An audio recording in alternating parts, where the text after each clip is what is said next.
Oh, we've had a lot of people waiting for this phone. If you're after a quick judgment, then I'll start by saying it's definitely worth that wait. There are a lot of details to go over, but I don't mind starting this review by saying the S60 is the best rugged smartphone available. Of course, it also commands a pretty high price, so if you want to know why you should buy one, listen on. Starting off on the spec sheet, the S60 beats all the competition in this category. Sure, the Qualcomm Snapdragon 617 chip isn't the absolute top mobile processor today, however it's still very capable and powers many mid to high range phones with efficient multitasking. You also get decent rendering from it for games or other applications. This is matched up to 3 gigs of RAM too, more than enough memory to keep the system running smoothly.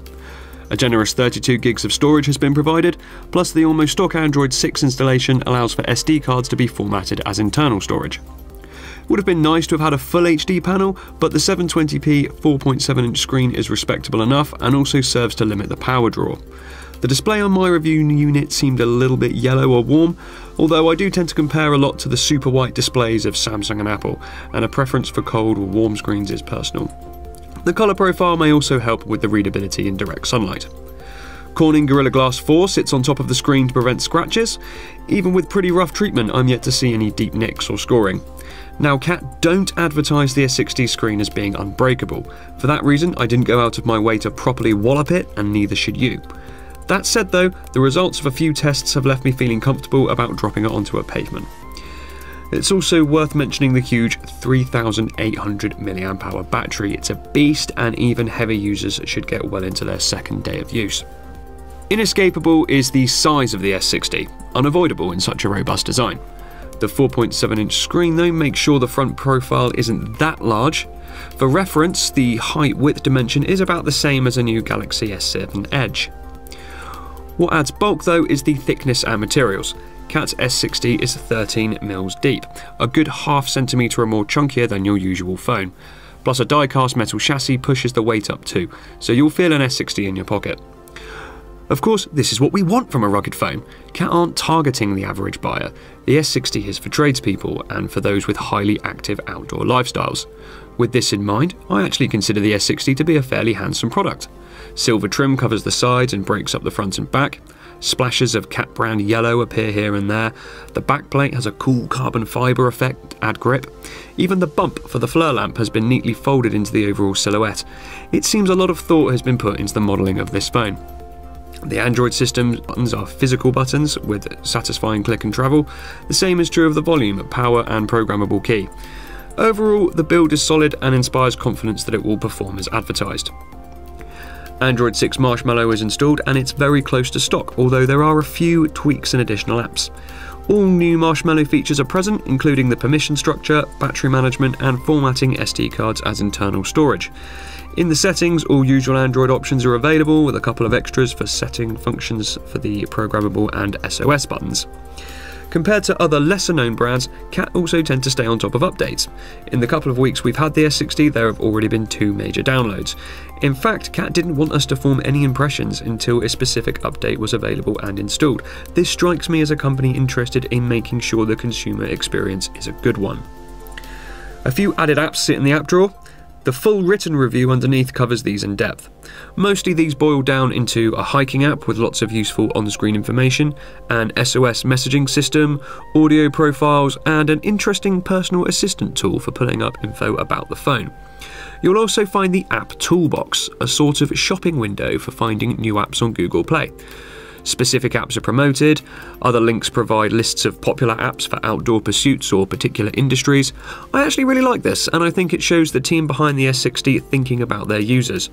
Google Play can be a confusing minefield to a novice user, so having this additional layer, whilst in some ways an abstraction, is a helpful addition. Now the FLIR camera is the big draw to the S60. If you're unaware of the technology, FLIR stands for Forward-Looking Infrared. FLIR Systems are a company known for providing world-leading hardware utilising this technology. Their tech is traditionally developed for specific requirements, although recently popularised due to the FLIR One module for Android and iOS phones. This gadget won awards and brought thermal imaging technology to the masses with a well-designed combination of hardware and software. FLIR technology is built straight into the S60, and CAT have worked directly with FLIR systems to seamlessly integrate it. You'll also find a modified version of the FLIR app that works perfectly with the Android 6 version on the phone. The results are very good indeed. Even more impressive is that a dedicated FLIR One module would set you back about £200. Considering the overall price of the S60, an initially expensive phone becomes very good value for money. The technical specs of the FLIR camera are available online, so I won't repeat them here. Rest assured, we've tried the system out in a variety of locations and found the app to be solid and responsive, with the results clear and on par with example images and video recorded from a standalone FLIR One.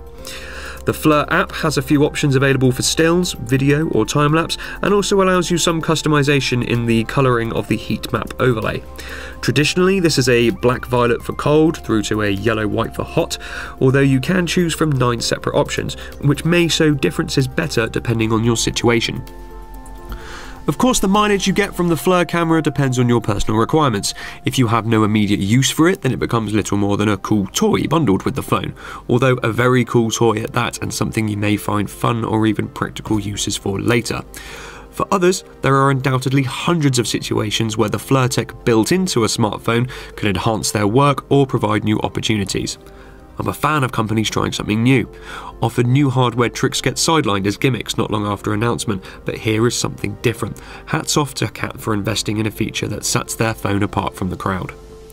Moving on from the FLIR camera, the main cameras are pretty standard fare for a mid-range smartphone. The common 13 megapixel sensor matches up to many other consumer-level smartphones of similar price. By default, pictures are taken using the stock Google camera app, the same as if you booted up a new Nexus.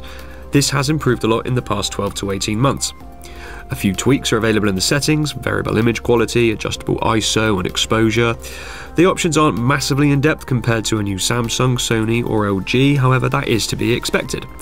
The big names of consumer smartphones have had several years to develop their imaging software. Sticking to Google's app was a wiser decision for CAT than trying to develop their own. As you might expect from the stock app, the results are okay. You can get some very nice shots outdoors and in good conditions. However, the image processing can start to make the results a little grainy when indoors or in low light. The settings can improve indoor or low light performance a little. 12 preset scenes let you tinker a little bit. However, there's only so much you can affect things. For most people though, the final images are perfectly acceptable. This isn't iPhone or Galaxy level mobile photography, but the S60 doesn't position itself as this. Instead, you get a functional 13 megapixel shooter that performs as well as any other mid-range phone would. CAT could have taken a much easier route to success. Already a top recognised brand for tough phones, all they really had to do was put better specs in a good rugged case. This would probably still have been the best on the market. Yet they've opted to take a risk and develop a phone that is anathema to the bland, boring products we see cropping up everywhere else. More commendable though is the result. More than just a decently built tough phone with a gimmick. The S60 really is a high quality piece of tech. It's thick but balanced well and doesn't feel oversized. The trim and splashes of colour are finished neatly. The software has been well integrated. Even the hardware bump for the camera has worked in smoothly with nice edging and branding to make it part of the phone, not just an afterthought. Until now, the word tough preceding the word smartphone was a kind of justification. You could say something along the lines of, the phone isn't great, but that's fine because it's been made tough. CAT can banish that train of thought now. The S60 stands on its own. Of course, it's not for everyone, but neither's an iPhone, neither's a Samsung. Every brand differentiates with individual features. The S60 has thermal imaging and a rugged build to stand apart. However, it's a good smartphone first, and that's an important distinction. It can't be denied it costs more than your spare change to buy an S60, although if you're part of the target market, the price is easily justified.